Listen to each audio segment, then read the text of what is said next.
जाने नाम भाव हे महादेव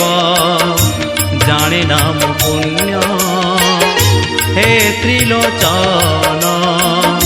जाने नाम भक्ति पूजा जाने नाम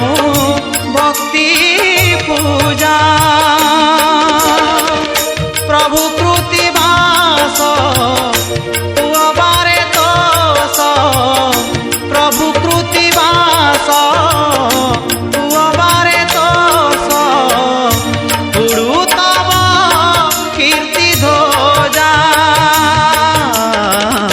जाने नाम भाव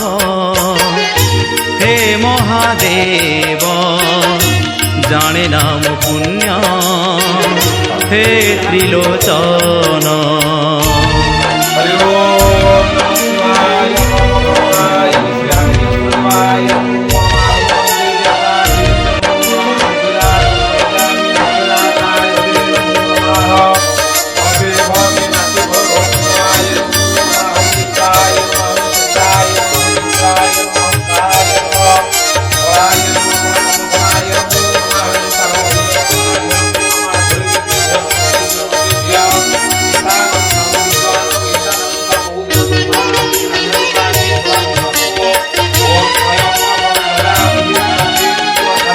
असार संसार शिव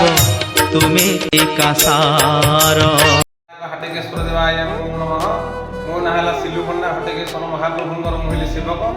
आज पवित्र मकर मेला उपलक्षे जो श्रद्धालु मानकर सन्तान नथांती आज जनवरी 13 तारिख में से सब आसती आसिक 3टा सुधा हटेकेश्वर मंदिर ठारे पहुँचले से गुआ चाउल नड़िया गामुछा सब समर्पण प्रभु पाखे करती रे रही सारा आम अन्न सुविधा भी अच्छी माँ मैंने सब प्रसाद सेवन करेंगे सहित घर भी ये बहुत सुविधा अच्छी घर भी आप रे किसी कौन असुविधा ये ना आपण आसिक रे रहा व्यवस्था भी ये कर 3टा रात हटेकेश्वर पहड़ खोल पहड़ खोल जो प्रभुଙ୍କର जो पादुक बाहर से पादुक से माँ मैंने सब स्नान करेंगे स्नान कर सारापर अरुआ गुआ चाउल सब धरिकी हाथ में अटरी गरम पानी ढिकी जी गलापर से गुआ चाउल पकईकी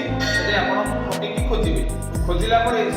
जहाँ पाइबे सब नना को देखेबे नना को देखी सारापर आपको नना संकल्प करेंगे संकल्प कर सारापर आप सेवन करेंगे सेवन करके आप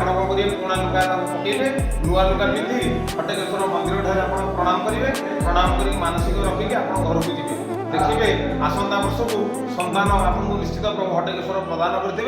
यह ही प्रभुंर माने बहुत दृढ़ प्रतिज्ञा ये यात्रा केवल हूँ मानसिक यात्रा आपड़ जेकोसी मानसिक गले 21 दिन 51 दिन पूर्ण होता है किंतु संतान प्राप्ति हूँ वर्षे ये वर्षक गोटे थर पर्व कराए आपण मैंने आसिक 3टा सुधा हटेकेश्वर मंदिर ठारे पहुँचती जय जगन्नाथ जय बाबा हटेकेश्वर।